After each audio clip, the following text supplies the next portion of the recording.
जय हिंद सभी को। बैठ जाइए सभी लोग। ये फल्गु नदी इधर आ गया जी। हमने तो सुना था गंगा में नहीं मिलती है, फल्गु नदी यहां तक आ गया।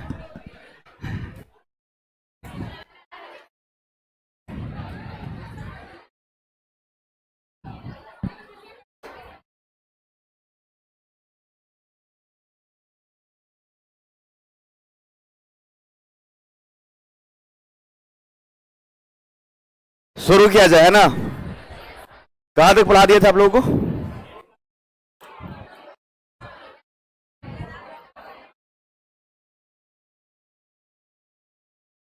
आप लोग ऑनलाइन क्लास किए थे सभी लोग?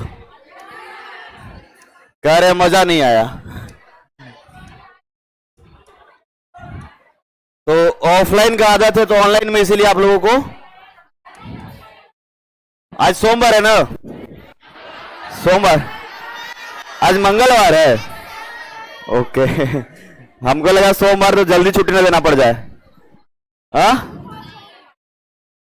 आप लोगों को सोच के थोड़ा चलना पड़ता है। सोमवार, अभी सावन का महीना चल रहा है। कितने लोग सोमवार करते हो बताओ? वाह, लड़के लोग भी काफी कर रहे हैं, श्रद्धा है ना। तो अपने आगे के स्टाफ है कुमुद, वो भी कर रहा है। तो कल नाश्ता दे रहा था, बोला कि सर आज परेशान थोड़ा कम करिएगा, थोड़ा सोमवारी किए हुए। हम बोले तुम क्या भोले बाबा से क्या मांगते हो? तो यही कि बढ़िया नौकरी मिल जाए। हम बोले और कुछ? तो बोला नौकरी मिल जाए तो सब तो मिल ही जाएगा सर फिर। उसके मन में एकदम क्रिस्टल क्लियर है चीजें। ये सबसे जो बेसिक चीज है, सबसे जो इंपॉर्टेंट चीज है हमारे लिए, वो नौकरी है। तो आप लोग के लिए भी वही होना चाहिए। तो बिहार स्पेशल लाइव हो गया? हाँ दिख रहा है। आखिरी क्लास में हम लोग कहां तक थे, कुछ बताइए मुझे। मध्यकालीन बिहार। हाँ, कॉपी दिखाओ कोई। कोई किसी ने नोट्स बनाया है? कहां तक लिखा है? लोधी वंश, समझ गए। तो मध्यकालीन बिहार का पहला फेज जो कि दिल्ली सल्तनत, और दिल्ली सल्तनत में हमने 5 वंश बताए होंगे। गुलाम, खिलजी, तुगलक, सैयद, लोधी। तुगलक तक आपने लिखा होगा। सैयद वंश के शासनकाल के दौरान बिहार के क्षेत्र में कोई परिवर्तन नहीं हुआ है, और इसका कारण यह है कि सैयद वंश के जितने शासक हैं खुद इतना प्रभावी नहीं है कि बिहार को वो जीते मिलाए दिल्ली सल्तनत में शामिल करे। और इसी कारण से जो है वो सैयद वंश के शासनकाल के दौरान बिहार जो है वो आपका दिल्ली सल्तनत का हिस्सा नहीं है, किसी प्रकार से कोई परिवर्तन नहीं किए गए। तो सीधा आपको लोधी वंश बताएंगे। आप लोगों ने लिखा है कि नहीं? कोई बात नहीं, एक बार तेजी से सबको समझ लेना है और फिर उसके बाद लिखने का सिलसिला शुरू किया जाएगा। लोधी वंश और बिहार। पीछे अल्लाह शांत कर लो। सोमवारी खत्म हो गया ना जी, मंगल ना आ गया।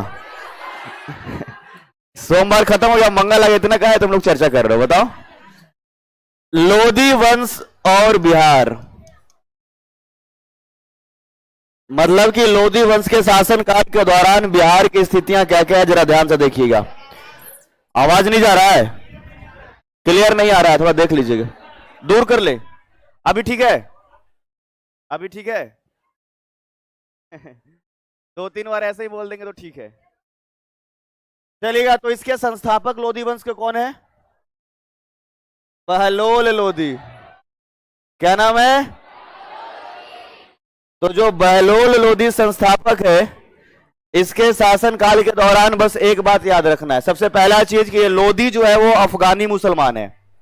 मुसलमान का अलग अलग हमने कैटेगरी बताया होगा। अरबी हो गए, तुर्की हो गए, है ना, अफगानी हो गए, आगे चल करके मुगल भी आएगा। तो ये सब है मुस्लिम शासक, लेकिन सबकी जो है ओरिजिन अलग अलग जगह पर है। और इसीलिए आपने भारतीय इतिहास में इस बात को पढ़ा होगा कि लोधी वंश जो है ये दिल्ली सल्तनत का पहला अफगानी वंश है। बात समझ में आ रहा है? तो इस समय परिवर्तन यह हुआ है कि इन अफगानी शासकों ने इस बात की घोषणा किया है कि बहुत ही बड़े पैमाने पर ये लोग जो है वो अफगानियों को नौकरी देगा। और अगर देखा जाए तो भारत में इस समय जो है अफगानी काफी तेजी से आए अपने नौकरी पाने की इच्छा को लेकर के। तो भारतीय मैप पर आप देखते होंगे तो भारत से ऊपर अभी जो पाकिस्तान दिखता है उस समय भारत का हिस्सा, और उससे ऊपर जो है अफगानिस्तान का हिस्सा है ना। तो यहां से ये लोग नौकरी पाने को लेकर के, ये पेन बार बार मोटा कैसे हो जा रहा है, ठीक है, नौकरी पाने को लेकर के ये लोग जो है भारत आते थे। तो बहलोल लोदी के शासनकाल में एक व्यक्ति है जिसका नाम है इब्राहिम खान। क्या बोला हमने? इब्राहिम खान। नाम ऐसे ही याद रखो, लोदी वाला नहीं है, वो अलग है, ठीक है। यह इब्राहिम खान कौन है सर? तो ये हसन खां का पिताजी है। हसन खां के पिताजी। हसन खां कौन है? शेर शाह सूरी के पिताजी, यानी कि फरीद खां का पिता। कौन है? फरीद खां का पिताजी। तो फरीद खां शेर शाह सूरी, है ना। तो बहलोल लोदी के शासन का नाम इतना कंफ्यूजन वाला है एकदम से मध्यकाल में नाम बड़ा कंफ्यूज करता है। और आप लोग तो पहला बार पढ़ रहे होंगे, है ना। ऐसे इतिहास में मंजू सर ने बताया होगा, लेकिन एक ही दो बार रिपीट हुआ है, तो कई बार ऐसा होता है कि इधर वाला उधर मैच कर रहा है, उधर वाला उधर मैच कर रहा है। थोड़ा संभाल करके रखिएगा ताकि रिवीजन कर सके, तो याद रहे कम से कम। तो बहलोल लोदी के ही शासनकाल में जो है इब्राहिम खां आया है भारत, जो कि अफगानिस्तान से नौकरी पाने के इच्छा जाहिर करते हुए। बहलोल लोदी के बाद अगर कहा जाए तो जब सिकंदर लोदी का शासनकाल है, किसका बोला हमने? सिकंदर लोदी का शासनकाल। अब देखिए, भारत वाले हिस्से को, इंडियन हिस्ट्री को एकदम साइड रखेंगे, ठीक है। हमारा पूरा फोकस होगा कि बिहार से रिलेटेड जो बातें हैं उसी को कंप्लीट कराना। बात समझ में आ रही है? और अगर बिहार स्पेशल में 20 प्रश्न आते हैं 20 नंबर के, तो एक नंबर अगर तुम लोग कटा तो समझ लो रिजल्ट कटने लगेगा, फिर सोच लेना। एक नंबर नहीं कमना चाहिए। मेरा पूरा जितना भी हो सकता है कोशिश, हम कोशिश करेंगे कि एकदम सारा के सारा जितना भी क्वेश्चन आए वो क्लास से, और कम से कम क्लास नोट्स, क्लास का आपका जो बोर्ड वर्क करते हैं इससे, या भरबली हम बोल रहे हैं वहीं से आए, ठीक है। अनुभव के तौर पर आप अपने पूर्वज से पूछ सकते हैं अरे आपके सीनियर आपके लिए पूर्वज हो गए, समझिए। जैसे कोई सर के बारे में पूछना है, कैसे पढ़ाते हैं वो क्लास में, जो आता है कि नहीं एग्जाम में, तो आप अपने सीनियर से पूछते हैं। सीनियर मतलब बोलचाल की भाषा में आपका पूर्वज, ठीक है। तो सीधे तौर पर आप उनसे अनुभव ले सकते हैं कि कितना गंभीरता से क्लास को देखना है। तो सिकंदर लोदी के समय में याद रखिएगा एक व्यक्ति है जिसका नाम है दरिया खां नुहानी। क्या बोला हमने? दरिया खां नुहानी को भेजा है जौनपुर। कहां भेजा? अब देखिएगा, अगर बात किया जाए तो यहां जो बिहार की स्थिति है, यहां से पश्चिम जब देखोगे तो उत्तर प्रदेश का हिस्सा है, और यहीं पर एक शहर है जिसका नाम है क्या? जौनपुर। तो जौनपुर में जब सिकंदर लोदी का शासन काल चल रहा है, तो उस समय यहां सरकी वंश चल रहा है। कौन सा वंश? और सरकी वंश का जो शासक है उसका नाम है हुसैन शाह सरकी। क्या नाम है? हुसैन शाह। तो इस समय सिकंदर लोदी जो है दरिया खां नुहानी को भेजा हुसैन शाह सरकी के पास। एक युद्ध हुआ, और इस युद्ध में सिकंदर लोदी की सेना, यानी कि जो दरिया खां के नुहानी के नेतृत्व में सेना था, वो जीत गया। और यही जीत के साथ में इस पूरे जौनपुर में जो है ये सरकियों का शासन खत्म हो गया, और दरिया खां नुहानी जो है ये यहाँ के प्रशासक नियुक्त किए गए सिकंदर लोदी के द्वारा। ये लाइन समझ में आया क्या बोला हमने? सर जौनपुर क्यों बता रहे हैं? क्योंकि ये जो जौनपुर में सरकी वंश चल रहा था, इसी के अंतर्गत बिहार का पश्चिमी हिस्सा भी शामिल है। बात समझ में आ रहा है? उस समय क्या है कि जौनपुर में ये जो वंश चल रहा है, इसी के अंतर्गत ये बिहार का जो पश्चिमी हिस्सा है ये भी शामिल है। तो जौनपुर के साथ साथ बिहार में भी जो है ये सरकी वंश का शासन थोड़ा विस्तार था। जैसे ही सिकंदर लोदी के द्वारा इस दरिया खां नुहानी को भेजा गया, इसका अंत किया गया, और बिहार में प्रशासक के तौर पर नियुक्त किए गए हैं दरिया खां नुहानी को। आगे चलकर के सिकंदर लोदी का मृत्यु हो गया, और जब सिकंदर लोदी का मृत्यु हो गया तो यही दरिया खां नुहानी अपने आप को स्वतंत्र कर लिया। बात समझ में आ रहा है? तो दरिया खां नुहानी के अगर विषय में कहा जाए तो ये भी एक अफगानी मुसलमान ही है, और इसीलिए ये प्रश्न जो है बीपीएससी ने पूछा है कि बिहार में अफगानी सत्ता की स्थापना किसके द्वारा किया गया है। तो ये तो पूरा नाम आपको याद हो गया, दरिया खां नुहानी। जब प्रश्न को पूछा गया था तो उस समय ऑप्शन में कुछ ऐसा था, जैसे कि आपका था इसमें अफगानियों के द्वारा, जैसे इसमें था नुहानियों के द्वारा, चेरों के द्वारा, चेर वंश के बारे में बताया हमने, ठीक है, ऐसे ऐसे करके 3-4 राजवंश का नाम दिया हुआ था। तो आप समझ सकते हैं किसके द्वारा। पूरा नाम आपको पता हो गया, दरिया खां नुहानी। तो एक नया वंश इसी शासनकाल के दौरान, एक तरफ तो देश में लोधी वंश चल रहा है और इसी समय बिहार में जो है नुहानी वंश चलेगा। कौन सा? बिहार में नुहानी वंश। पूरा एकदम ध्यान से सुनते चलना है। और जहां लिखने का कोशिश किया, डंडा उंडा है ना पास में, जो लिखते पकड़ा गया अगर बीच में, पूरा कहानी सुनेंगे खड़ा करवा करके। और अगर नहीं बताया वैसे ही जैसे हम बताए हैं, तो ऐसे तो लगता है कि हाँ ठीक है हम भी बता ही देंगे। मतलब आज सुबह क्लास ले रहे थे तो लगता है 3 घंटे लगातार क्लास ही ले रहे थे। मतलब लिखवाने का कार्यक्रम आज नहीं चला वहां बोरिंग रोड में। तो सबको लगते रहता है कि सर बोल रहे हैं हम भी बोल ही देंगे। एक बच्चा को बोलने का 3 मिनट तक मात्र बोल पाया। पूरा कहानी हमने सुना है 3 घंटे में, वो केवल 3 मिनट तक बोला। हम 3 मिनट बस लोधी वंश आया, नुहानी वंश आया सर, खत्म। अब तुम सोचो अगर तुम्हारे जैसे ही अगर हम भी किए होते, यही बस आना है लिखने का कार्यक्रम शुरू, बस लिखते ही जाना है, तब तक लिखते जाना है जब तक अगला दिन परीक्षा ना आ जाए। और एग्जाम के दिन ये पता जरूर है कि लिखा हमने जरूर है, लिखा है ये भी पता है कि इस क्लास में लिखा है, लेकिन लिखा क्या है यही नहीं पता है। अगर ऐसी स्थिति बनी आपकी, अबे यार तुम लोग तो ज्यादा कर रहे हो, अगर ऐसी स्थिति बनी तो एग्जाम समझ लीजिए कि आपका पार हो जाएगा। तो बिहार में कौन सा वंश? सबसे पहले शासक कौन है? दरिया खां नुहानी। अब जौनपुर के साथ साथ में ये जो बिहार का हिस्सा है, दोनों ही तरफ जो है इसका साम्राज्य का विस्तार शुरू होगा। देश में इधर अभी भी लोधियों का शासन चल रहा है, और यहां आपके जौनपुर में, चूंकि ये बेस्ट है जौनपुर, ठीक है, और ये आपका बिहार, और दोनों के साथ सम्मिलित है आपका कौन? यहां पर नुहानी। तो ये अफगानी मुसलमान है। दरिया खां नुहानी का बेटा जिसका नाम है बहार खां नुहानी। क्या नाम है? बहार खां नुहानी। तो जब बहार खां नुहानी का शासनकाल आया तो इस समय भी अभी लोधी का इधर चल ही रहा है। बहार खां नुहानी का जिसका बेटा का नाम है जलाल खां। क्या नाम है? जलाल खां। तो बहार खां नुहानी के समय में क्या होता है, ध्यान से समझिएगा, पीछे वाला स्टोरी से थोड़ा सा हम रिकॉल करना चाहेंगे। जो हमने यहां बताया था कि बहलोल लोधी के शासनकाल में इब्राहिम खां आया है, इसी का बेटा कौन है? हसन खां। और इसी का बेटा है फरीद खां, ये भी अफगानी मुसलमान है। तो फरीद खां यानी शेर शाह सूरी, इनके पिताजी हसन खां जो है वो सासाराम के जागीरदार थे। जागीरदार समझ में आता है? जागीरदार मतलब उस पूरे प्रदेश में एक जमींदार की भांति ही वहां से पूरा जितना जमीन के ऊपर जो टैक्स हो सकता है सब कलेक्ट करके और राजा को देगा, है ना, सरकार नहीं राजा, है ना। चलो बोलचाल की भाषा में सरकार भी कोई गलत नहीं है, लेकिन राजा को देगा। अभी तख्ता पलट हो गया, देखा बांग्लादेश में, शेख हसीना भारत आई हुई है। और अच्छा, खुशहाली रिपोर्ट आया था तो बताया गया कि बांग्लादेश हमसे 25 सीढ़ी ऊपर है खुशहाली रिपोर्ट में। बताओ, वहां के प्रधानमंत्री को भारत भगा दिया। मोदी जी के बारे में कोई सोच सकता है ऐसा? जहां रहोगे वहां बंद। और योगी जी के बारे में तो और भी रही। है?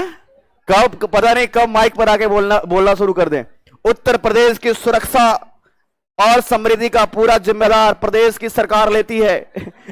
कब शुरू कर देगा? और दंगा करने वाले लोगों को दौड़ाना शुरू कर दिया। ये समस्या होती है। इसलिए देखो, दंगा करने वाले लोग समझते हैं ये शासनकाल किसका चल रहा है। अगर ऊपर में मजबूत बैठा हुआ है तो ये करना भी मुश्किल है। नहीं तो कहेगा कि ऐसे ही कि हाँ आपकी मांगे पूरी की जाएगी, पहले आइए गाड़ी में बैठिए। और गाड़ी में बैठा के मामा के घर लेके जाएगा, उसको वापस छोड़ेगा ही नहीं, तो क्या आप दंगा करिएगा बताइए। तो एक तकनीक है सबका। दरिया खां नुहानी और इसके बाद जो है बहार खां नुहानी, है ना। तो ये यहां थे हम, है ना। हसन खां का बेटा फरीद खां। तो फरीद खां जो है, जब इनके जो पिताजी हैं हसन खां चौथा विवाह किए, ठीक है, जागीरदार है, जब चौथा विवाह किए तो उस समय इनकी माता जी इसका घर से निकाल दिया इसको, हसन खां को। बात समझ में आ रहा है? यानी शेर शाह सूरी को, हाँ ठीक है, मतलब तुम लोग समझ रहे हो। फरीद खां को घर से निकाल दिया। फरीद खां एकदम बेचारा, देखो शेर शाह सूरी का बचपन का समय जो है एकदम पूरा संघर्ष वाला गुजरा है, ऐसा एकदम कि मतलब कोई भी पूछने वाला नहीं है, अपना रास्ता खुद ही बनाया इसने। तो शेर शाह सूरी यानी फरीद खां जो है पढ़ाई करने के लिए जौनपुर चला गया। जौनपुर में जाकर के शिक्षा ग्रहण किया, और शिक्षा ग्रहण करने के बाद कोई नौकरी ढूंढ रहा है, तो उसी नौकरी ढूंढने के क्रम में बहार खां नुहानी जो है इसको जो है अपना बेटा के लिए यानी जलाल खां के लिए जो है ट्यूशन पढ़ाने के लिए रखा। समझ में आया? ट्यूटर समझते हो ना, ट्यूशन पढ़ाने के लिए, और साथ साथ में अंग रक्षक भी। समझ में आ रहा है? अब उस समय ट्यूशन पढ़ाने का मतलब ये नहीं कि बीपीएससी क्लियर करवाना है, उसको प्रशिक्षण ही देना है। अगर कहीं पर शिक्षा भी दिया जा रहा है तो उसमें समझ लीजिए कि राजा बनने की योग्यता है, ऐसा प्रशिक्षण ही दिया जाए। अगर कोई राजा का बेटा कहीं प्रशिक्षित हो रहा है, इसका मतलब घुड़सवारी बहुत अच्छा करेगा, तीर चलाना, तलवार चलाना, यही सब प्रशिक्षण उसको मिलेगा। और एक बार क्या होता है दुर्भाग्य से कि जब ये अंग रक्षक है ही और इसी समय जलाल खां का रक्षा भी कर रहा है, तो एक शेर सामने से आ जाता है, और जब शेर आता है तो अब अंगरक्षक है तो एक जिम्मेदारी भी बनता है बचाना, और इसी बचाने के क्रम में जो है उसने शेर को मार दिया। और इस बात से जाहिर सी बात है कि बहार खां नुहानी बहुत खुश होगा, नहीं खुश होगा? किसी के बेटा को बचा ले अगर शेर से, तो खुश होगा कि नहीं होगा? तो खुश होकर के इसको शेर खां का उपाधि दिया था। इसको कौन सा उपाधि दिया? उपाधि दिया है शेर खां का। किसको दिया गया? शेर शाह सूरी या फिर कहें फरीद खां। तो ये प्रश्न को भी पूछा गया है कि शेर शाह सूरी को या फिर फरीद खां को शेर खां की उपाधि किसने दिया? बहार खां। याद रहेगा? तो इसीलिए हम स्टोरी में बताते हैं थोड़ा, ताकि लंबे समय तक याद रहे। लंबे समय कहने का मतलब परीक्षा तक संभाल कर रखना है एकदम से, जब तक आपका रिजल्ट ना हो जाए। और अगर एक बार गलती करेंगे तो दोबारा रिवीजन करना पड़ेगा। आप जितना बार गलती करते जाएंगे उतना बार रिवीजन करने की जरूरत आपको अधिक से अधिक पड़ेगा। तो ये बात आपको याद रखना है यहां से। बाकी जलाल खां के मरने के बाद जो है इन नुहानियों का जो है अंत हो गया, और इसी जगह पर जो है अगर कहिए पूरा जौनपुर के साथ साथ में पश्चिम बिहार का हिस्सा, यहीं पर शेर शाह सूरी ने जो है अपना एक साम्राज्य बनाया, और इसको क्या कहते हैं? सूरी वंश कहते हैं। तो ये तो हमने ये बताया कि जौनपुर और बिहार का जो हिस्सा है इसको जो है इसने खत्म किया शेर शाह सूरी ने। देश में परिवर्तन क्या हुआ है जरा ध्यान से देखिएगा। जब 1526 आया तो आपको पता है कि 1526 में जो एक तरफ लोदियों का शासन चल रहा था, तो एक तरफ इब्राहिम लोदी, किसका नाम लिया हमने? इब्राहिम लोदी, और एक तरफ बाबर। दोनों के बीच में युद्ध हुआ, जो पानीपत की पहली लड़ाई के बारे में आप जानते हैं ना। एक तरफ इब्राहिम लोदी और एक तरफ बाबर, दोनों के बीच में पानीपत की पहली लड़ाई, और यहीं से इब्राहिम लोदी का अंत हो गया। इसी समय अंत हो गया ना, युद्ध क्षेत्र में ही इब्राहिम लोदी मारे गए हैं। मतलब ऐसे राजा बहुत कम होते हैं जो युद्ध करते हुए मारे जाए, लेकिन ये इब्राहिम लोदी जो है युद्ध क्षेत्र में ही मारा गया। तो अब देश में अगर कहा जाए जो दिल्ली को लीड करेगा वो बाबर करेगा, और बाबर जो है मुगल घराने का शासक है, मुगल शासक है। तो अब दिल्ली में किसका शासन शुरू होगा? बाबर का, है ना, मुगलों का। तो एक तरफ लोदी खत्म हो गया 1526 में, और उसके बाद उधर जो है अब मुगल शुरू हो गया है। बिहार की स्थिति इस समय क्या है? बिहार का स्थिति इस समय है कि पहले यहां जो है नुहानी लोग थे, और नुहानी के बाद जो है प्रभाव में अब सूरियों ने इस पूरे प्रदेश को ले लिया है। बात समझ में आ गया? यहां जो है लोदी के बाद मुगल आ गया, और यहां जो है नुहानी के बाद कौन आ गया? अब देखना दोनों में स्ट्रगल कैसे चलता है। जैसे शेर शाह सूरी जब शुरुआती दौर में इस प्रदेश में लीड कर रहा था, तो बहुत लंबे अरसे तक जब बहार खां नुहानी ने अंगरक्षक बनाया जलाल खां का, तो उस समय प्रशासक के तौर पर भी रहा। मतलब यह हुआ कि आप राजा तो नहीं हैं, लेकिन राजा के लिए आप काम कर रहे हैं। बात समझ में आ रही है आपको? और इस समय जब ये यहां शामिल है और यहां जब खत्म हो गया लोदियों का शासन, तो मुगलों के सेना में भी जो है इन्होंने काम किया है। जो बाबर की लड़ाई हुई थी चंदेरी का, समझिएगा बात को यहां पर आप, बाबर ने जो चंदेरी की लड़ाई किया था उसमें शेर शाह सूरी खुद बाबर के सेना में शामिल है। बाबर ने 4 महत्वपूर्ण लड़ाइयां किया है, याद है? अब ऐसा मत करना है कि ये सब भी नहीं पता हो। हाँ, पहले कौन है? बाबर। तो बाबर 1526 से लेकर के 1530 तक रहा है ना। तो 1526 में पहला हुआ पानीपत, है ना, पानीपत की पहली 1500। उसके बाद दूसरे नंबर पर खानवा की लड़ाई 1500, राणा सांगा के साथ लड़ा था। और तीसरी जो है जो मेदिनी रॉय के साथ लड़ा था 1500।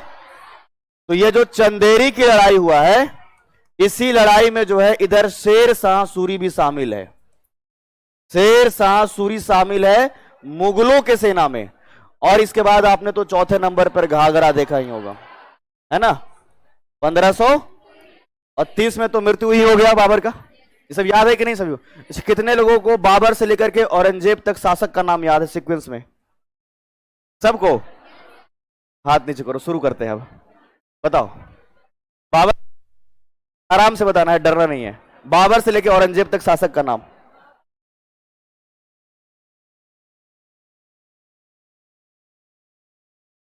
और बताइए आप।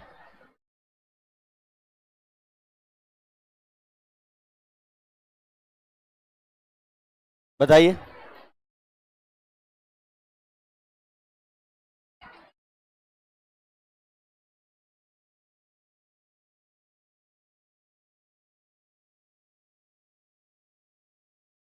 पीछे ठीक है ना आप लोगों का? मतलब बराबर से बना हुआ है ना। तो ये चंदेरी की लड़ाई में शेर शाह सूरी शामिल है मुगलों की तरफ से, और खुद इस बात को कह रहा है कि अगर वक्त ने हमारा साथ दिया तो बहुत जल्द हम भारत से मुगलों को खत्म कर देंगे। बात समझ में आ रही है? अब ये लाइन बड़ा अटपटा लगेगा आपको। एक तो शामिल भी है इसी के सेना में, मतलब चंदेरी की लड़ाई में शेर शाह सूरी जो है वो मुगलों की तरफ से ही लड़ रहा है, और इस बात को भी कह रहा है कि अगर वक्त ने हमारा साथ दिया तो हम मुगलों को भारत से समाप्त कर देंगे। ये इसलिए कह रहा है क्योंकि शेर शाह सूरी को यह चीज का एहसास हो गया ऐसा कि इन लोगों का जो सेना है बस संख्या में बड़ा है, बहुत ज्यादा एक्टिव सेना नहीं है। अगर हम भी संगठित करें तो इससे मजबूत सेना बन सकता है। और प्रमाण के तौर पर आप देख सकते हैं कि 1539 और 1540, एक चौसा की लड़ाई और दूसरा कन्नौज की लड़ाई। 1539 में आपके चौसा, 26 जून 1500, इसमें हुमायूं वर्सेस शेर शाह सूरी, और शेर शाह सूरी का जीत। लग रहा है जैसे आप लोग को याद ही नहीं है एकदम से। बाबर के बाद किसका शासन शुरू हुआ? 1530 से। पहली बार में 1500 और दूसरी बार में 1555 से 1556 तक। तो इसी के शासन काल में दो लड़ाइयां हुई जो कि शेर शाह सूरी के साथ। एक जो हमने कहा 26 जून 1500, चौसा, वर्तमान बिहार के कौन सा जिला में? बक्सर में। शेर शाह सूरी के साथ में किसका? कौन जीता? इसकी जीत हुई, लेकिन हुमायूं अभी जो है गद्दी छोड़कर नहीं भागा है, मतलब अभी भी मुगल का शासक बना हुआ है। मतलब पूरा प्लान कर लिया था शेर शाह सूरी ने। जब 1540 की बात है, जब कन्नौज वाली लड़ाई होने वाला है, तो इस समय बंगाल जीत करके वापस जा रहा है हुमायूं। तो जाहिर सी बात है कि यहां बंगाल और ये बिहार, और बिहार के बाद यहां दिल्ली, आपका समझ में आ रहा है? तो बंगाल से बिहार होते हुए दिल्ली जाएगा, तो सेना जो है एकदम थका हारा है पहले से ही, क्योंकि एक लड़ाई लड़ने के बाद वापसी का रास्ता देख रहा है, और वापसी के रास्ता के दौरान में ही जो है आपका ये जो उत्तर प्रदेश का कन्नौज दिखता है। कहां बताया आपने? तो 1540 और कन्नौज में, कन्नौज को दूसरा नाम इस समय बिलग्राम की लड़ाई के नाम से भी, ये दोनों तो एकदम याद रखना है आपको, बहुत बार रिपीटेड प्रश्न है, ठीक है। 1540 में बिलग्राम, और इसमें फिर से शेर शाह सूरी, और साथ में किसका? कौन जीतेगा? शेर शाह सूरी की जीत हुई। और इस जीत के बाद जो है हुमायूं भारत छोड़ दिया। बात समझ में आ रहा है? भारत छोड़ दिया आपका, और यहां से जो है अब समझिए दिल्ली छोड़ करके एकदम सीमावर्ती हिंदू कुश पर्वत है, मतलब समझ लीजिए कि एकदम शरण लेकर के कहीं हुमायूं पहुंच गए। किसके शरण में गया था? पूरा बताओ, कब गया? 1541 में इधर इनका विवाह हुआ है। किससे? हमीदा बानो बहुत बढ़िया। 1541 में, ठीक है, 1500। और यहां अगर पूरा भारत के विषय में कहा जाए तो सूरी डायनेस्टी एस्टैब्लिश हो चुका है, सूरी वंश 1540 में। 1500। तो यहां से एक नया डायनेस्टी जो कि सूरी वंश आपको पढ़ना है, और बिहार के पॉइंट ऑफ व्यू से आपको, आपके लिए बहुत इंपॉर्टेंट है। तो 3-3, 4-4 वंश एक साथ में यहां पर जो है लगातार स्ट्रगल रहा सबका। जब दिल्ली में लोधी वंश चल रहा है तो जौनपुर और बिहार के क्षेत्र में चल रहा है पहले कौन सा? सरकी का अंत करके तब नुहानियों का शासन शुरू हुआ है, ठीक है। लोधी के शासन काल के दौरान जौनपुर में पहले से सरकी वंश है। और अगर इसी समय बात किया जाए तो हमने क्या कहा आपको हमने बताया कि सिकंदर लोधी के द्वारा जब दरिया खान नुहानी को भेजा गया तब जाकर के सरकी वंश का अंत किया, और उसके बाद यहां पर नुहानियों का शासन। तो लोधी के साथ में एक बार दिमाग में सेट कर लेना है कि नुहानी चल रहा है इस जौनपुर और बिहार में। जब आपका बाबर का समय आएगा तो उस समय ये अफगानी शेरशाह सूरी स्ट्रगल कर रहा है सासाराम के क्षेत्र में, और जब हुमायूं का शासन शुरू होगा तो पूरे प्रदेश में, यानी कि पूरा देश में ही जो है आपका यहां पर सूरी वंश की स्थापना हो जाएगी 1504। तो 4-4 एक साथ में आपका है, कंफ्यूज नहीं होना है। जब उधर लोधी है तो यहां नुहानी है, बात समझ में आया। और जब हुमायूं का शासन चल रहा है तो यहां शेरशाह सूरी जो है अपने आप को मजबूत किया, और फिर देश में सूरी वंश। यहां तक याद रहेगा। तो एक बार हम फिर से बताना चाहेंगे कि जब मुगलों का ब्रेक बीच में लगता है, क्योंकि मध्यकाल में 2 फेज आपने देखा। पहला फेज में आपने यहां देख लिया कि बिहार की स्थिति जो है ये 5 राजवंश के समय में कैसा रहा। जो पहला हमने बताया कि गुलाम वंश के समय बिहार की स्थिति, दूसरा क्या बताया था? खिलजी वंश के समय में बिहार की स्थिति, और तुगलक वंश के समय बिहार की राजधानी कहां थी? हाँ, हो गया, यही पढ़ रहे हो। तुगलक वंश के शासनकाल में बिहार की राजधानी कहां है? बिहार शरीफ है। 2 ही दिन में नेटवर्क गायब। और उसके बाद लोधी। अब इसके बाद जब इधर अगर हम बात करेंगे तो पहले बाबर 1526 से लेकर के 1500, उसके बाद हुमायूं 30 से लेकर के 40। बीच में आपका कौन सा वंश आ जाएगा? सूरी डायनेस्टी आ जाएगा, सूरी वंश 1540 से लेकर के 55 तक। 1540 से फिर से हुमायूं दोबारा शासक बनेगा 1555 से 56 तक, और उसके बाद अकबर 1556 से लेकर 1600। ये सब तो एकदम जवाब याद होना चाहिए आप लोगों का। अकबर के बाद जहांगीर का 1627 तक। जहांगीर के बाद शाहजहां कब से कब तक? 1627 से 1600, और उसके बाद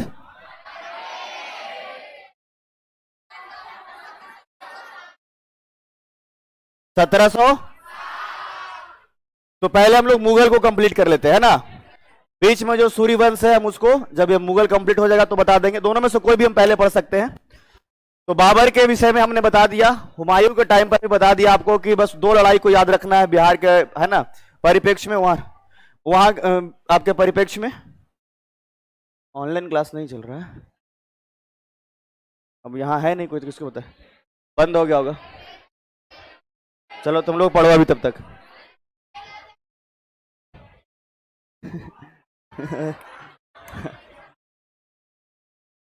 देखो ये इसलिए ऐसा सेट है दिमाग में क्योंकि वहां वाले बोर्ड में नीचे बेल है, ठीक है, तो दिमाग में सेट हो जाता है। थोड़ा ऑनलाइन क्लास नहीं चल रहा है, बच्चे ऐसा कमेंट कर रहे हैं। ठीक है, तो हमने क्या कहा यहां पे कि पहले जो है मुगल को देख लेते हैं। बाबर को आपने देखा कि चंदेरी की लड़ाई में शेरशाह सूरी शामिल है। हुमायूं से बस दो बातें याद रखना है। हुमायूं से पहला बात ये 1539 में आपका चौसा, और 1540 में 1540 में तो जब दूसरी बार हुमायूं शासक बना तो कोई बड़ा बदलाव बिहार के क्षेत्र में नहीं है। सीधे हम अकबर के पास चलेंगे कि अकबर के शासन काल में बिहार में क्या क्या परिवर्तन किया गया। इसका शासन जो है 1556 से लेकर 1605 तक के। तो जब अकबर का शासन काल चल रहा है तो फिर से बिहार को मिलाया जाएगा मुगलों की सत्ता में। बीच में अलग हो गया था सूर्यवंश के कारण। तो जब अकबर के शासन काल चल रहा है तो ध्यान से देखिएगा, 1574 कब की बात बता रहे हैं हम, 1574 में अकबर के शासन काल में अकबर ने सबसे पहली बार पटना पे आक्रमण किया। कब किया है? 1574 में अकबर के द्वारा। किसके द्वारा? अकबर के द्वारा बिहार पर पहला आक्रमण। बिहार पर पहला कब किया गया? 1500। मुगल शासक कौन है? अब ये शासक भी यही चाहेंगे कि बिहार को मिलाया जाए फिर से मुगलों में। मुगल के शासन जो चल रहा है इसमें मिलाया जाए। 1574 में बिहार को नहीं जीत पाए हैं, स्ट्रगल चल रहा है। 1575 और 1576 एकदम जबरदस्त लड़ाई चल रहा है। 1575 और 1500, तो एक तरफ इधर एडमिनिस्ट्रेशन पूरे पटना का है और एक तरफ अकबर। और 1576 में अकबर ने बिहार को मुगल साम्राज्य में मिला लिया। बिहार को कब मिलाया गया? 1576 में। कब मिलाया गया? कुछ क्षेत्र को 1575 में जीता गया है और कुछ चूंकि 1576 में है इसलिए दोनों डेट लिखा हुआ है। बात समझ में आई? लेकिन 1576 में पूर्णतः जो है बिहार को कहां मिला लिया गया? मुगल साम्राज्य। और शासक कौन है? अकबर के शासन में मिला लिया गया। ठीक 4 साल के बाद यानी कि 1580, कब की बात कर रहे हैं हम? 1580 में जो है बिहार को जो है एक प्रांत का दर्जा दिया गया है मुगल शासक अकबर के द्वारा। बात समझ में आई? तो सबसे पहले मुगल शासक अकबर ऐसे हैं कि जिसने पूरे बिहार को मुगलों का एक प्रांत घोषित कर दिया। अब उस समय आपने इतिहास में इस बात को पढ़ा होगा कि अकबर का जो है टोटल 12 प्रांत था। कितना? 12 प्रांत था जो कि अकबर के साम्राज्य में शामिल था। उसमें एक प्रांत जो है आपका बिहार भी है। बात समझ में आई? तो 1580 में मुगल शासक अकबर, किसका नाम लिया हमने? मुगल शासक अकबर ने बिहार को एक प्रांत घोषित किया। बिहार को एक प्रांत घोषित किया।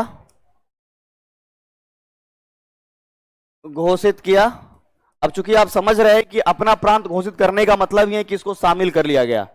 तो अब बिहार जो है अकबर के शासन काल में जो है मुगलों के अधीन था, मतलब कि वहां अकबर लीड कर रहा है बिहार के क्षेत्र को भी। तो जब 1580 में, अब देखिए ये प्रश्न दो तरीके से पूछा गया है। एक तो ये पहला कि निम्नलिखित में से कौन से मुगल शासक है जिसने सबसे पहली बार बिहार को एक प्रांत का दर्जा दिया? किसने?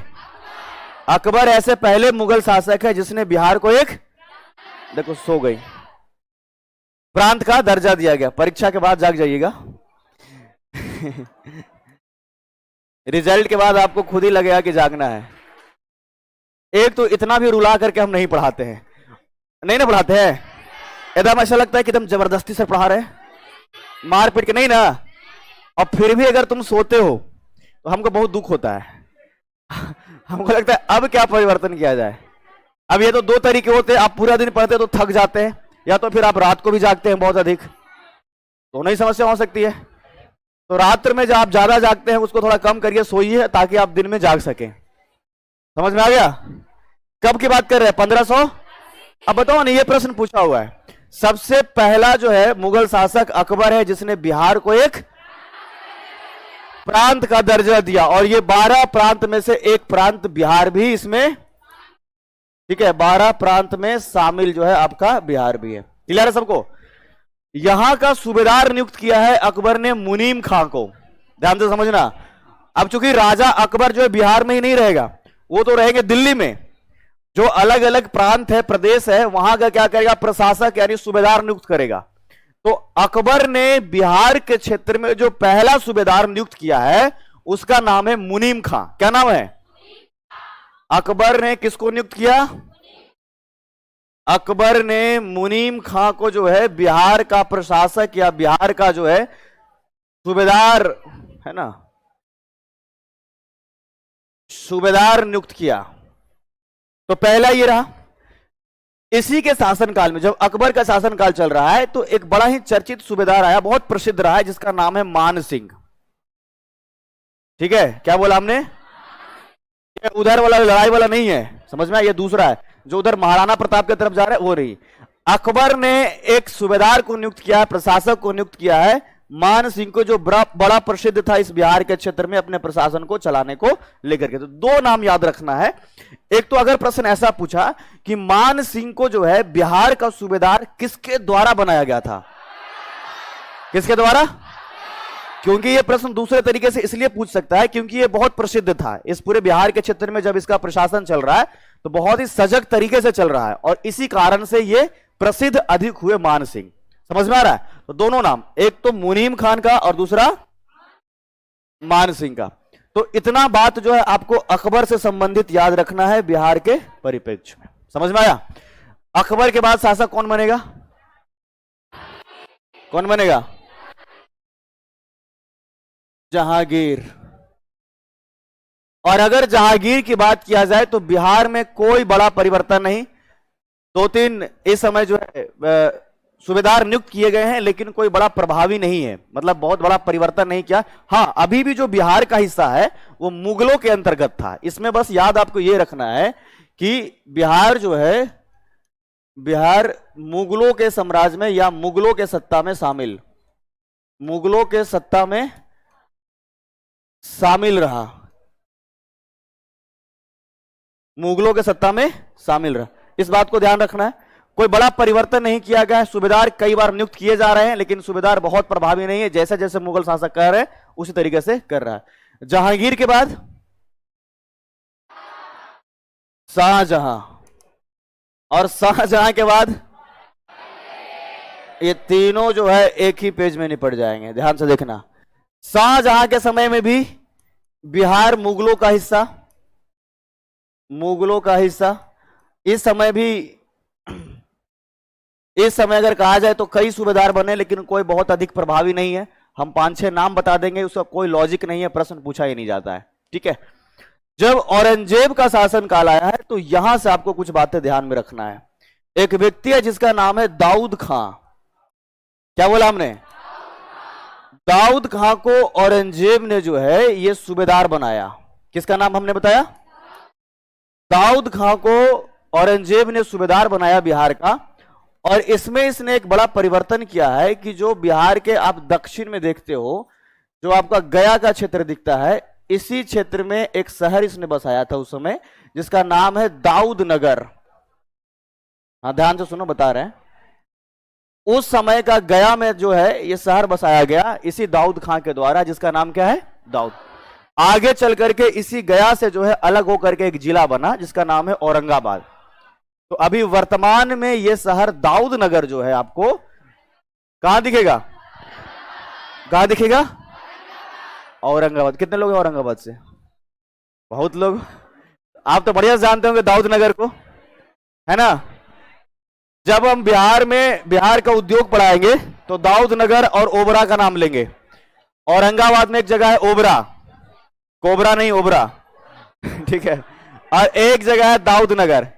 दोनों जगह पर चमड़ा उद्योग और साथ साथ में कालीन उद्योग होता है। समझ में आया? तो दाऊद खां को सूबेदार बनाया गया और इसी दाऊद खां ने एक नगर बसाया है जिसका नाम क्या है? शहर, सॉरी नगर नहीं, शहर। शहर का नाम क्या है? दाऊद, है ना? उस समय का गया और वर्तमान के औरंगाबाद में, वर्तमान के औरंगाबाद में। उस समय कहां था ये? गया का हिस्सा था। फिर दाऊद खान के बाद कुछ और सूबेदार आए, लेकिन जब दाऊद खान ने औरंगजेब ने अपने पोते को बिहार का सूबेदार बनाया है। औरंगजेब का पोता का नाम है अजीम, पौत्र, और इसके पोता का नाम क्या बताया हमने? अजीम। तब बिहार में फिर से परिवर्तन किया गया। अजीम। औरंगजेब का पोता का नाम क्या है? ये सबसे ज्यादा एकदम चहेता पोता था ये औरंगजेब का, मतलब जैसे सबसे ज्यादा जिसको पसंद नहीं किया जाता है ना। जैसे घर में जब दादाजी ना कई सारे बच्चे हो जाते, किसी किसी को ज्यादा टॉफी चॉकलेट ऐसा मिलने लग जाता है, समझ लीजिए कि सबसे पसंदीदा है। तो औरंगजेब का सबसे पसंदीदा जो पोता था उसका नाम क्या है? तो अजीम को बिहार का सूबेदार बनाया गया। तो अजीम के नाम पर ही ये जो पूरा पाटलिपुत्र आपको दिखता है, इसका नाम बदल करके अजीमाबाद किया गया। क्या किया गया? तो पटना का अन्य नाम में आप एक नाम पढ़ते होंगे अजीमाबाद, पढ़ते हैं ना। जैसे पाटलिपुत्र हो गया, कुसुमपुर हो गया, पुष्पपुर हो गया, उसी प्रकार से क्या बना? अजीमाबाद। तो औरंगजेब का पौत्र अजीम को सूबेदार बनाया गया। पहला पॉइंट तो ये याद रखना है, सूबेदार नियुक्त किया गया। किसके द्वारा किया गया है? ठीक है। उसके बाद हमने कहा पटना का जो है दूसरा नाम है ना, रीनेम किया गया। इसका क्या किया गया है? तो पटना का नाम क्या बदल करके कर दिया गया? क्या बोला हमने? अजीमाबाद। किसके नाम पर? अजीम कौन है? औरंगजेब का। और दाऊद नगर किसके नाम पर बना हुआ है? दाऊद खां को नियुक्त बिहार में सूबेदार किसने किया था? औरंगजेब। तो दो याद रखिए, अकबर से दो महत्वपूर्ण सूबेदार याद रखना है, एक मुनीम खां और एक मान सिंह। औरंगजेब में भी दो नाम याद रखना है सूबेदार के तौर पर, दाऊद खां और आपके अजीम, जिसने पटना का नाम क्या कर दिया? अजीमाबाद। औरंगजेब के बाद तो वैसे भी आपको पता होगा कि बहुत प्रभावी मुगल नहीं रहे, है ना। मुगलों का पतन औरंगजेब के मृत्यु से ही शुरू हो गया, और जब यहीं से मुगलों का पतन शुरू हुआ है तो जो भी प्रशासक हैं उसके हाथ से बिहार लगभग बाहर रहा। कभी कभी जो है बिहार के हिस्से मुगलों में शामिल रहता था, कभी जो क्षेत्रीय यहाँ के शासक है या फिर बंगाल के जो शासक है उसी के अंतर्गत ये बिहार रहा। जैसे आपको यह भी पता होना चाहिए कि 1717 में जो है मुर्शीद कुली खान ने मुगलों से अपने आप को अलग कर दिया है, बंगाल को किया ना। तो ये सब जो घटना हो रहा है क्यों हो रहा है? औरंगजेब के मरने के बाद। औरंगजेब का मृत्यु कब हुआ? 1700। और औरंगजेब की मृत्यु, और इस समय बहुत बड़ा परिवर्तन देश में, देखिएगा ध्यान से। औरंगजेब के मरने के बाद आप जो यहां के बाद का इतिहास पढ़े होंगे, वो उत्तर मुगल काल में यहां से मुगलों का पतन शुरू हो जाता है। और इसका सबसे बड़ा कारण है कि कोई भी उतना योग्य शासक नहीं है। इसी समय हमारे देश में जो है अंग्रेजों का जो है धीरे धीरे वर्चस्व बढ़ते जा रहा था। तो दो परिवर्तन हुए। हालांकि इसका इंतजार बहुत लंबे अरसे से अंग्रेज कर रहा था कि कब औरंगजेब मरे कि हम जो है अपना प्रभाव जाहिर कर सकें इस पूरे देश में। समझ में आ रहा है? ऐसा इसलिए भी वो चाह रहा है क्योंकि औरंगजेब के मरने के बाद वैसा योग्यता उसके बेटों में दिख नहीं रहा है। औरंगजेब भी कई बार युद्ध लड़ता था, तो लड़ते हुए रोता भी था, वो आंख से उसका आंसू आ जाता था औरंगजेब का युद्ध लड़ते हुए। आपके मन में भी ये बात आएगा कि औरंगजेब इतना क्रूर शासक, समझ में आया? औरंगजेब एक क्रूर शासक माना जाता है। सिखों के 9वें गुरु गुरु तेग बहादुर, उसका हत्या इसलिए करा दिया क्योंकि उसने इस्लाम कबूल नहीं किया। तो क्रूरता आपको दिख रहा है। फिर भी औरंगजेब इस बात को लेकर के रोता था युद्ध क्षेत्र में। वो कहता था कि जब तक हम जिंदा हैं तब तक तो इस देश को अंग्रेजों से संभाल करके रखेंगे, लेकिन जब हम मर जाएंगे तब ये देश कौन संभालेगा। अब ये क्यों बोल रहा है? तो वो खुद कहता है तर्क के रूप में, हमारे बेटा लोग में तो योग्यता दिखता ही नहीं है। बात समझ में आ रहा है? राजा, अब चूंकि ये बात उसको पता है कि हमारा बेटा ही तो राजा बनेगा, राजा का बेटा, तो इसीलिए तो इस बात को कह रहा है कि जब तक हम जिंदा हैं, जीवित हैं, तब तक तो इस देश को अंग्रेजों से संभाल करके रखेंगे, लेकिन जब हम मर जाएंगे तो कौन संभालेगा? हमारा बेटा में तो योग्यता ही नहीं है। अंग्रेज भी इसी फिराक में लगातार चल रहा है कि कब मरे ही, कि उसके बाद जो है भारतीय क्षेत्र को जो अपना वर्चस्व, और ठीक ऐसा ही हुआ। औरंगजेब के मरने के बाद इतिहास में 2-3 बातें आपने यहां पर देखा कि 1717 में यहां पर क्या है कि मुर्शीद कुली खां, क्या बोला हमने, मुर्शीद कुली खां ने बंगाल को जो है मुगलों से स्वतंत्र कर लिया। इसी प्रकार से इस अवध के क्षेत्र में कौन, शहादत खां, 1722 में शहादत खां ने अवध को अलग कर लिया मुगलों से। बताओ हैदराबाद को कौन किया है, 1724 में हैदराबाद को अलग किया है निजाम उल मुल्क। मैसूर को किसने किया, हैदर अली। टीपू सुल्तान सीधे पहुंच गए। मराठा को किसने किया, शिवाजी महाराज। और इधर आपको यह सिख क्षेत्र भी देखा कि रंजीत सिंह के नेतृत्व में इधर आ गए। तो दो परिवर्तन, औरंगजेब के मरने के बाद दो परिवर्तन। पहला बात तो ये ध्यान से समझिएगा कि भारतीय क्षेत्र कई भागों में बट गया। अंग्रेज भी इसी उम्मीद में बैठे हुए थे कि कब ये मरेगा ताकि हम अपना वर्चस्व जाहिर करें। हालांकि अंग्रेज को डबल फायदा मिला। पहला फायदा तो ये कि मुगल शासक अब कमजोर है, पहला चीज। दूसरा कि भारत चूंकि कई हिस्सों में बट चुका है तो उसके लिए जो है ये चीजें आसान हो गया अपना प्रभाव को जाहिर करना, अपना प्रभाव जो है वो व्यक्त करना। तो अंग्रेजों ने क्या किया, अब देखो यहां पर औरंगजेब के मरने के बाद ये भारतीय क्षेत्र कई टुकड़ों में जो है टूट गया। बात समझ में आ गया। तो जितना अलग अलग हिस्से में टूटा, सबसे पहले अंग्रेज सबको एक एक करके कूटा और फिर तब लूटा। बात समझ में आ रहा है, जितना अलग अलग टूटा सबको और फिर उसके बाद लूटा। ये सीक्वेंस है, इसको ऐसे ही याद रखना। समझ में आ गया। तो अब इधर बंगाल जो है वो अलग हो चुका है 1717 से मुर्शीद कुली खां के नेतृत्व। तो इसके पहले तक ही ध्यान में रखना है आपको। अब औरंगजेब के मरने के बाद बस एक लाइन याद रखना है, बिहार के परिप्रेक्ष्य में एक शासक है जिसका नाम है फर्रुखसियर। नाम सुना है, सुना सुना लग रहा है कि नहीं लग रहा है। तो फर्रुखसियर का जो है राज्याभिषेक पटना में ही हुआ है ना। फर्रुखसियर का राज्याभिषेक 1713 ईस्वी में पटना में हुआ। कहां हुआ, 1713 में पटना में हुआ। इसके बाद जो है आपको मुगलों के विषय में बिहार के परिप्रेक्ष्य में कुछ नहीं पढ़ना है। आगे आप खुद समझ सकते हैं कि 1717 में यहां मुर्शीद कुली खां आ गया तो बंगाल के क्षेत्र में ही अब बिहार शामिल रहेगा। इधर मुगल का शासन अभी चलते ही रहेगा, खत्म नहीं हो गया, बस प्रभावी शासक नहीं है। इधर अब जो है बंगाल में हम लोग बिहार को पढ़ने लग जाएंगे। बात समझ में आ रहा है। तो यहां तक एक बार लिख लिया जाए, फिर हम लोग बंगाल की स्थिति के साथ में बिहार को देखेंगे। बिहार के साथ पूरा मध्यकाल में हमने बता दिया ना इस बात को कि कभी दिल्ली में मिल जाएगा, कभी बंगाल में मिल जाएगा, कभी दिल्ली में शामिल तो कभी आपका जो है बंगाल में शामिल। लिखा जाए इतना। चलिए तो आखिर में आप कहां तक लिखे थे, लोधी तक। हाँ, कॉपी दिखाओ कोई, तभी पता चलेगा। एक बार सब काई काई करते हो पता ही नहीं चलता है। तुगलक वंश के शासन काल में उदयपुरी, ठीक है समझ गया। मतलब कि तुगलक तक आपने लिखा था। सैयद वंश के शासन काल में बिहार में कोई परिवर्तन, तो सीधे आप लोग लिखिएगा लोधी वंश। लोधी वंश लिखिए, ठीक है। पहला लाइन लिखिएगा, यह भारत का पहला अफगानी वंश था। यह भारत का पहला अफगानी वंश था।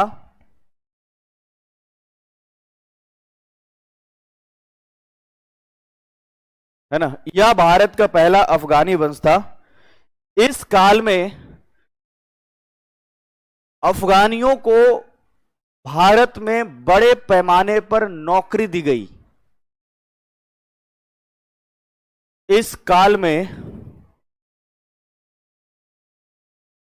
है ना, भारत में अफगानियों को बड़े पैमाने पर नौकरी दी गई।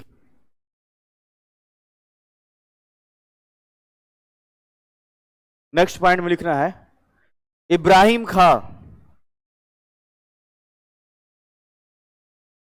ब्रैकेट में लिख लीजिएगा, हसन खां के पिताजी, और उसी के साथ कॉमा में ही लिख लीजिएगा फरीद खां के दादाजी।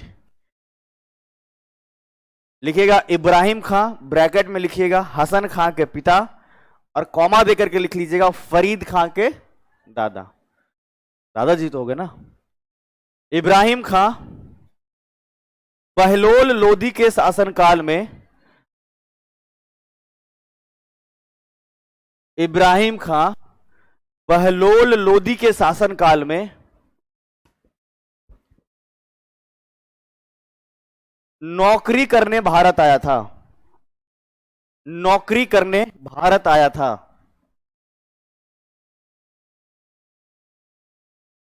नौकरी करने भारत आया था, लिख लिया।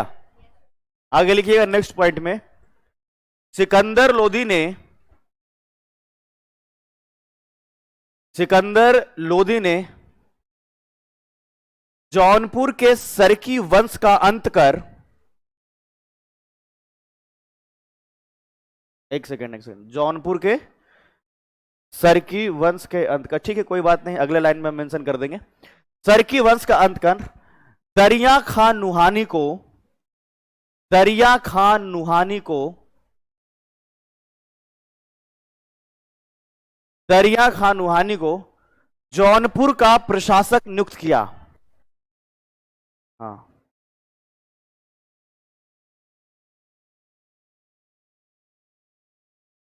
पिछले लाइन में हो, सिकंदर लोदी ने जौनपुर के सरकी वंश का अंत कर,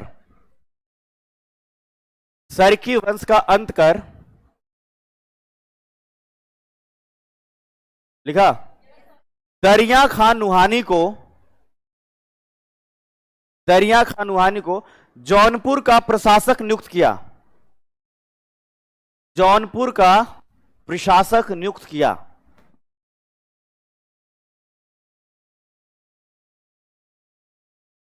ठीक है, नेक्स्ट पॉइंट में लिखिएगा, सिकंदर लोदी के मृत्यु के बाद, सिकंदर लोदी के मृत्यु के बाद दरिया खान नुहानी ने, दरिया खान नुहानी ने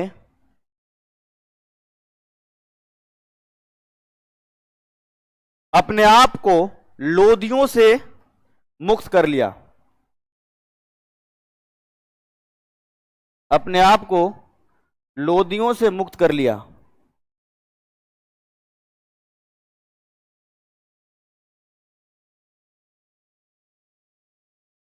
है ना, तथा जौनपुर, ब्रैकेट में लिखिएगा सम्मिलित बिहार, तथा जौनपुर, ब्रैकेट में क्या लिखना है, सम्मिलित बिहार, जौनपुर के क्षेत्र में नुहानी वंश की स्थापना किया।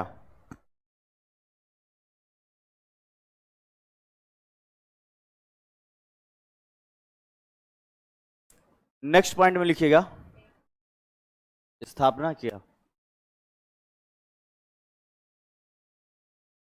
नेक्स्ट पॉइंट में लिखिएगा, नुहानी वंश की स्थापना। तुम लोग ऐसे कैसे एकदम बहुत आगे चलते रहते हो, एक बहुत पीछे, एक साथ चलना होता है, थोड़ा बहुत, कुछ लोग इतना डिले कैसे कर देते हैं आप लोग। नेक्स्ट पॉइंट लिखिएगा, बिहार में अफगानी सत्ता की, बिहार में अफगानी सत्ता की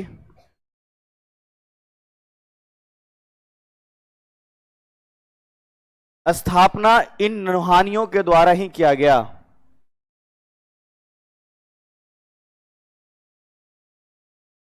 बिहार में अफगानी सत्ता की स्थापना इन नुहानियों के द्वारा किया गया। ठीक है, तो अभी जो है आप लोग नुहानी वंश थोड़ा लिख करके और शॉर्ट में इसको नोट डाउन करिएगा, नुहानी वंश लिखिए। ठीक है, ये लोदी चल ही रहा होगा आपका, है ना, आप इसी में नीचे में लिख लीजिएगा नुहानी वंश, है ना, टाइटल दे करके, और नीचे में नोट डाउन करना है आपको। ठीक है, नुहानी वंश लिख करके 3 नाम एक साथ सीक्वेंस में।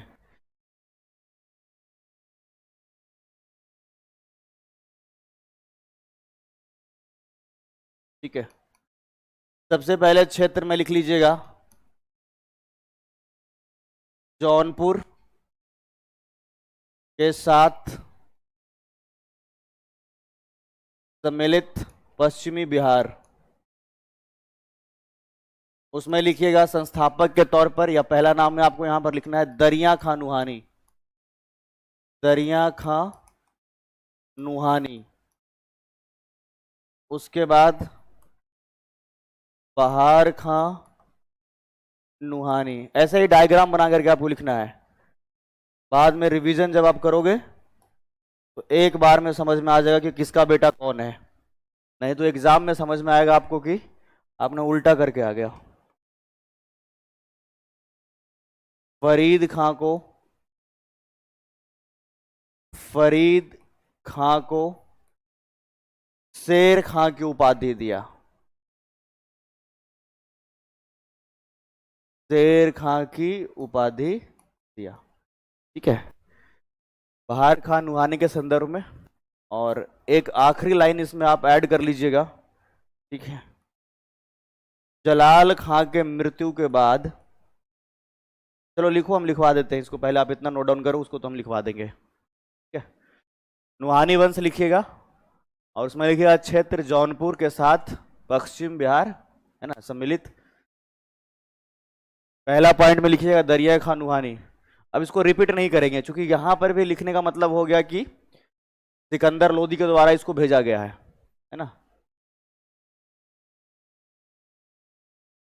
सिकंदर लोदी के द्वारा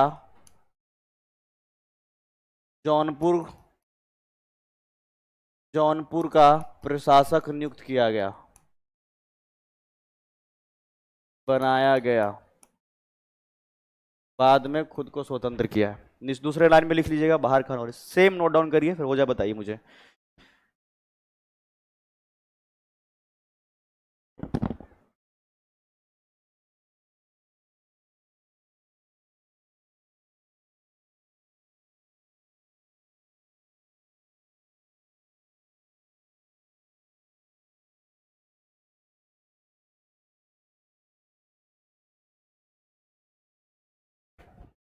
चलिए लिखिएगा इसी में, इतना हो गया ना, ये नोट डाउन किया आपने।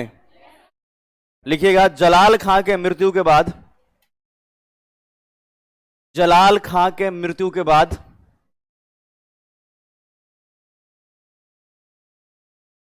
नुहानियों की सत्ता का अंत हो गया। जलाल खां के मृत्यु के बाद नुहानियों की सत्ता का अंत हो गया।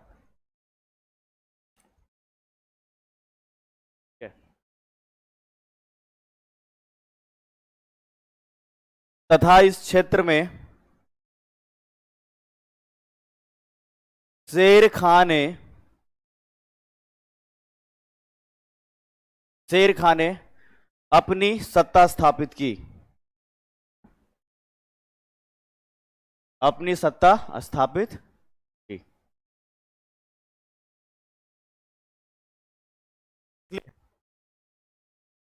चलिए, तो ये कहानी को यहीं तक स्टॉप करके रखना है, समझ में आ गया। क्योंकि हम यहां लोधी चला रहे थे तो इधर नुहानी चल रहा था, ये कहानी को यहीं तक स्टॉप करके रखना है।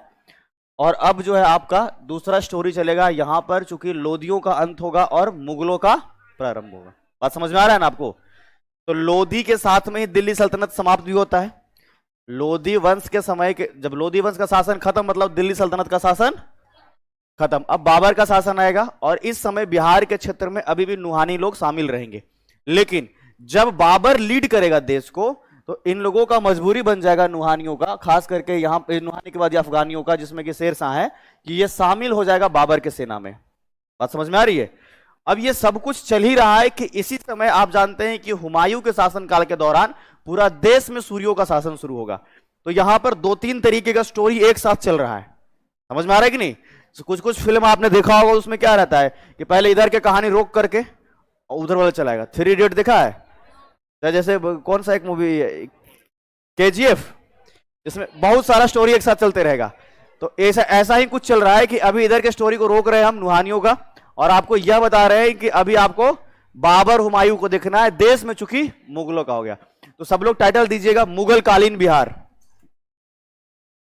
मुगल कालीन बिहार, मुगल कालीन बिहार।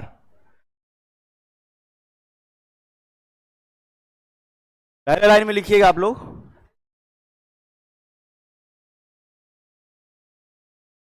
ठीक है, पहले लाइन में लिखिएगा, इब्राहिम लोदी के अंत के साथ, इब्राहिम लोदी के अंत के साथ, इब्राहिम लोदी के अंत के साथ भारत में, भारत में बाबर ने मुगल सत्ता की स्थापना की।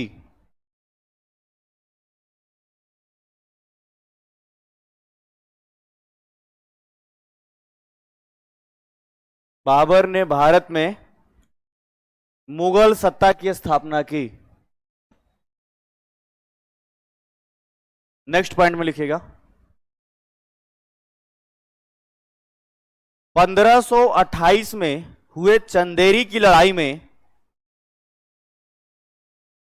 1528 में हुए चंदेरी की लड़ाई में, 1528 में हुए चंदेरी की लड़ाई में, ठीक है, शेर शाह मुगलों के सेना में शामिल था। शेर शाह मुगलों के सेना में शामिल था।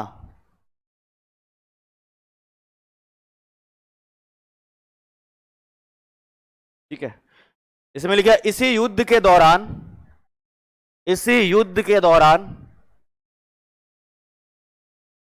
शेर शाह ने कहा, शेर शाह ने कहा कि अगर वक्त ने हमारा साथ दिया, कि अगर वक्त ने हमारा साथ दिया तो बहुत जल्द हम मुगलों की सत्ता को, तो बहुत जल्द हम मुगलों की सत्ता को भारत से समाप्त कर देंगे।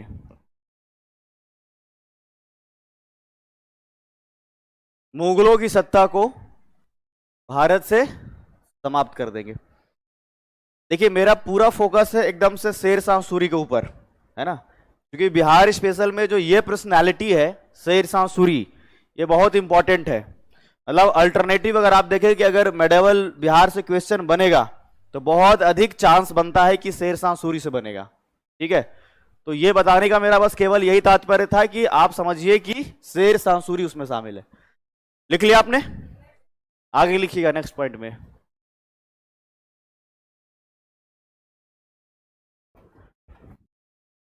हुमायूं के शासनकाल में, हुमायूं, या तो आप ऐसा कर लीजिए कि हुमायूं लिख करके, है ना, आप इसको अंडरलाइन कर देंगे ताकि आप कभी रिवीजन करें तो आपके लिए थोड़ा ज्यादा इजी हो जाए, है ना। हुमायूं लिखिए, उसको अंडरलाइन करिए और फिर नीचे से अपना पॉइंट लिखना शुरू करिएगा, है ना।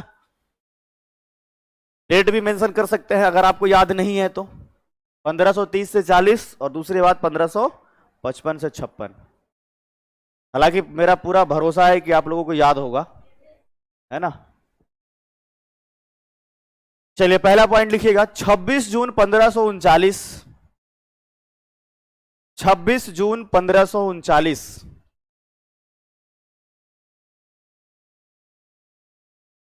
चौसा में शेर शाह सूरी तथा, शेर शाह सूरी तथा हुमायूं के बीच में युद्ध हुआ।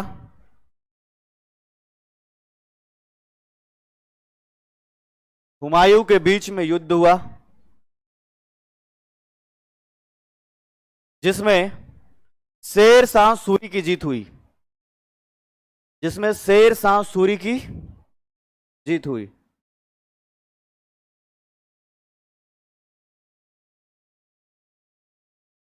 शेर शाह सूरी की जीत हुई। नेक्स्ट पॉइंट में लिखिएगा, 1540 में, 1540 में कन्नौज, ऑब्लिक देकर के लिख लीजिएगा बिलग्राम, 1540 में कन्नौज ऑब्लिक देकर लिखिएगा बिलग्राम में शेर शाह सूरी तथा हुमायूं के बीच पुनः युद्ध हुआ। 1540 में कन्नौज ऑब्लिक दे के बिलग्राम में शेर शाह सूरी तथा हुमायूं के बीच पुनः युद्ध हुआ। इसमें भी शेर शाह की जीत हुई। इसमें भी शेर शाह की जीत हुई तथा मुगलों की सत्ता को भारत से समाप्त कर दिया गया।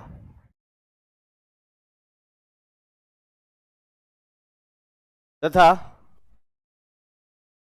मुगलों की सत्ता को भारत से, यह समाप्ति अस्थायी तौर पर है ना। आगे चल करके आप जानते हैं कि दोबारा हुमायूं आएंगे और इस समय युद्ध होगा। समाप्त कर दिया गया। लिख लिया आपने? क्लियर है? तो यहां से बीच में आपका जो सूरी वंश बन रहा है 1540 से लेकर 55 तक के, ये स्टोरी हम मुगल को फिनिश करके लिखवाएंगे। कोई दिक्कत तो नहीं है, क्योंकि अगर दो एक साथ चल रहा है तो एक बार में तो एक ही को कंप्लीट करेंगे ना। आगे लिखिएगा अकबर। ठीक है, हुमायूं से इतनी बातें बिहार के परिप्रेक्ष्य में आपको लिखना था। आगे लिखिएगा अकबर।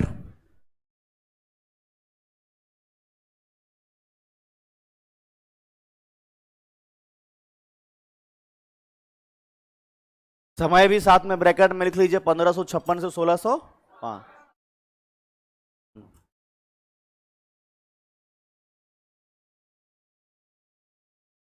शुरू करें? चलिए पहले पॉइंट में लिखिएगा, 1574 में अकबर ने बिहार पर पहला आक्रमण किया। 1574 में अकबर ने बिहार पर पहला आक्रमण किया।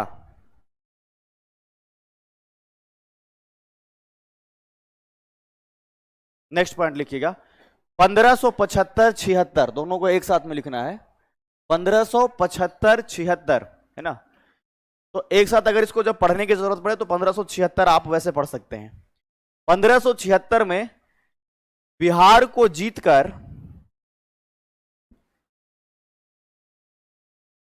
1576 में बिहार को जीतकर अकबर ने बिहार को मुगल सत्ता का हिस्सा बना लिया। 1576 में बिहार को जीतकर अकबर ने बिहार को मुगल सत्ता का हिस्सा बना लिया।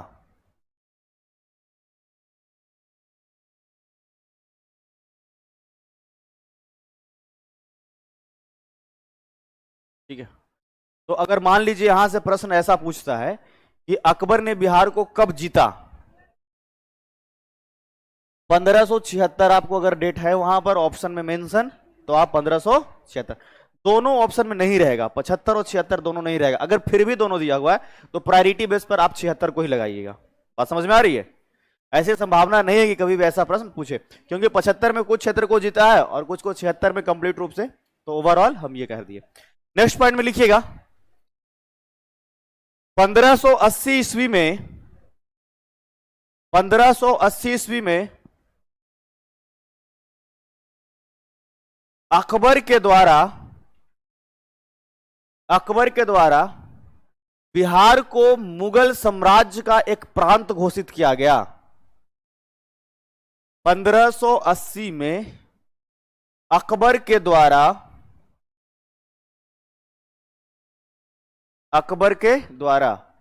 बिहार को मुगल साम्राज्य का एक प्रांत घोषित किया गया। तो प्रश्न आपके कुछ ऐसे बनेंगे कि बिहार को एक प्रांत का दर्जा देने वाला मुगल शासक कौन है, कब दिया गया है? 1580 ईस्वी में। लिख लिए? चलिए आगे लिखिएगा नेक्स्ट पॉइंट, अकबर ने मुनीम खां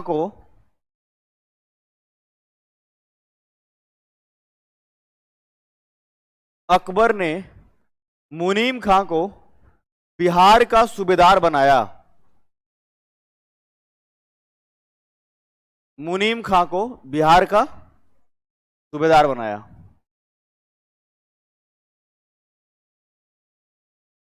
ठीक है, नेक्स्ट पॉइंट में लिखिएगा, अकबर के शासनकाल के दौरान ही अकबर के शासनकाल के दौरान ही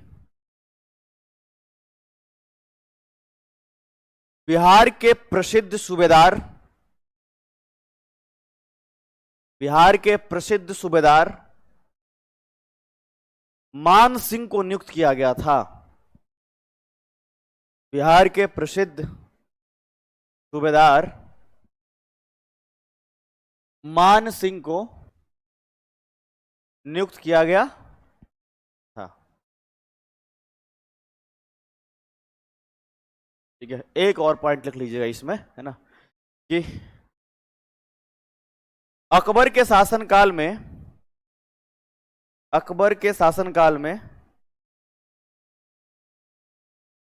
12 प्रांतों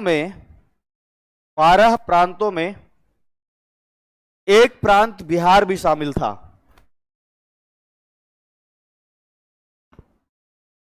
12 प्रांतों में एक प्रांत बिहार भी शामिल था।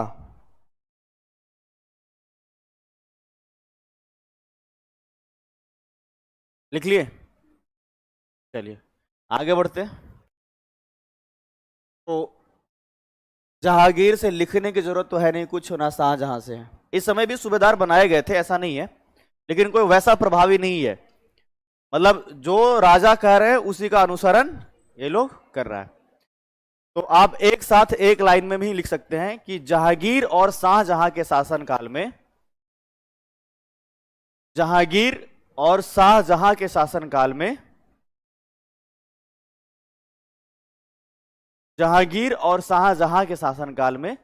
बिहार मुगल साम्राज्य का ही हिस्सा था। शासनकाल में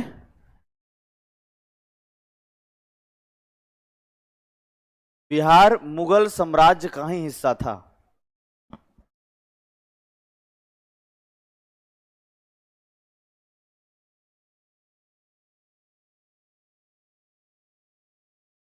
आप लोग इंडियन हिस्ट्री में कहां पढ़ रहे हैं? इतिहास कहां चल रहा है अभी?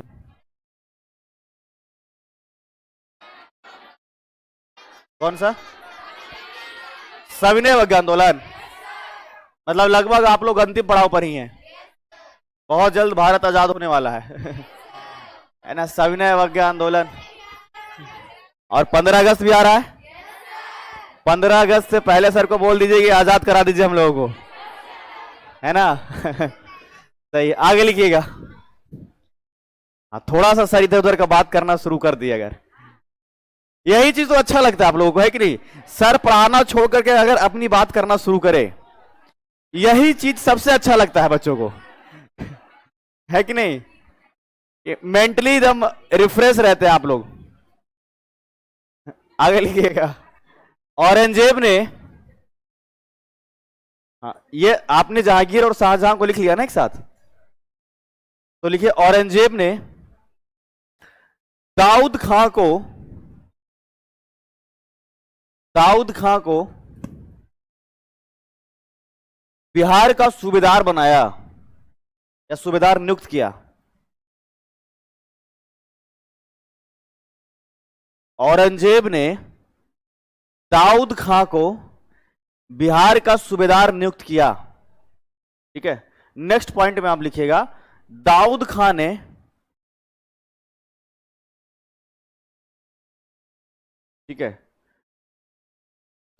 ने गया, ब्रैकेट में लिखिएगा वर्तमान औरंगाबाद।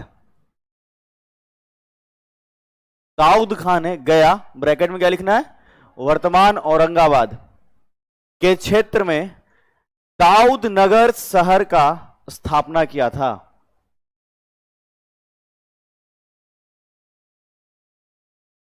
दाऊद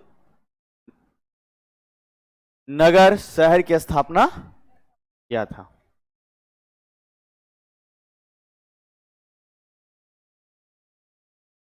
लिख लिए? नेक्स्ट पॉइंट लिखिएगा, औरंगजेब के द्वारा पौत्र अजीम को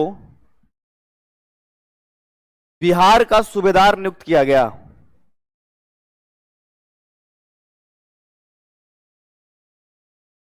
अजीम को बिहार का सूबेदार नियुक्त किया गया।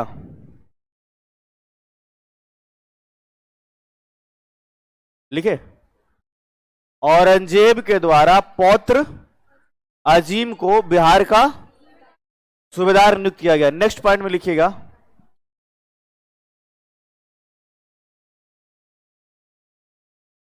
अजीम के नाम पर ही,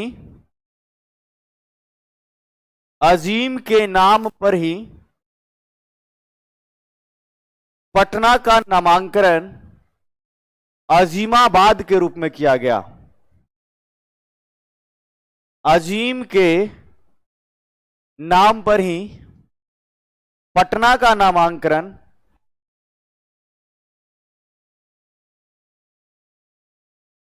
नामांकन अजीमाबाद के रूप में किया गया था।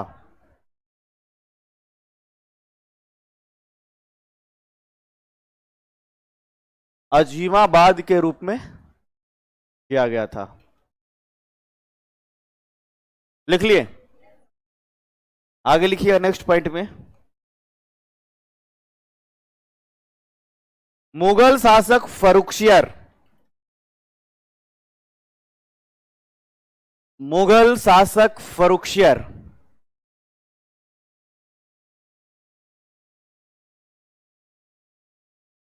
का राज्याभिषेक 1713 में पटना में हुआ था। मुगल शासक फर्रुखसियर का राज्याभिषेक 1713 में पटना में हुआ था। लिख लिए? चलिए अब ध्यान से 5 मिनट सुनिए, एकदम जल्दी में कहा इतना, 5 मिनट ध्यान से सुनिए जो ही बता रहे हैं। अब मुगलों का शासन तो इस तरफ चल रहा है, लेकिन क्या बिहार अब मुगलों का हिस्सा रहेगा? अब बिहार मुगल का हिस्सा नहीं रहेगा, कहां का रहेगा? बंगाल का। तो बंगाल को मुगलों से जो स्वतंत्र किया गया है, पहली बार किसके द्वारा किया गया? मुर्शिद कुली खां। कब किया गया? 1700, और ये 27 तक लगभग जो है ये यहां का नवाब बन के रहा। अब बंगाल जब बोलेंगे तो राजा नहीं नवाब बोला करेंगे हम, ठीक है? बंगाल में अब क्या होगा? नवाब, राजा नहीं बोलेंगे, ठीक है, नवाब बोलेंगे। तो मुर्शिद कुली खां, इसके बाद सरफराज, सुजाउद्दीन, इन लोगों का नाम याद नहीं रखना है। उसके बाद एक शासक बनेगा जिसका नाम है अली वर्दी खां। क्या नाम है? बीच में सरफराज और सुजाउद्दीन को स्किप करना है। अली वर्दी खां के विषय में अगर कहा जाए, अरे सुनो थोड़ा ध्यान से 2-4 मिनट, फिर जब हम रिकॉल करेंगे तो याद कैसे आएगा आपको। 1740 में कब बना शासक, और 1756 तक के रहा। तो ध्यान से समझना, मुर्शीद कुली खां जब स्वतंत्र किया है अपने आप को मुगलों से, तो ये पूर्णतः स्वतंत्रता नहीं था, वो टैक्स जो है वो मुगलों को भेजा करता था। लेकिन अली वर्दी खां जब शासक बना तो ये जो है वो टैक्स देने से मना कर दिया मुगलों को।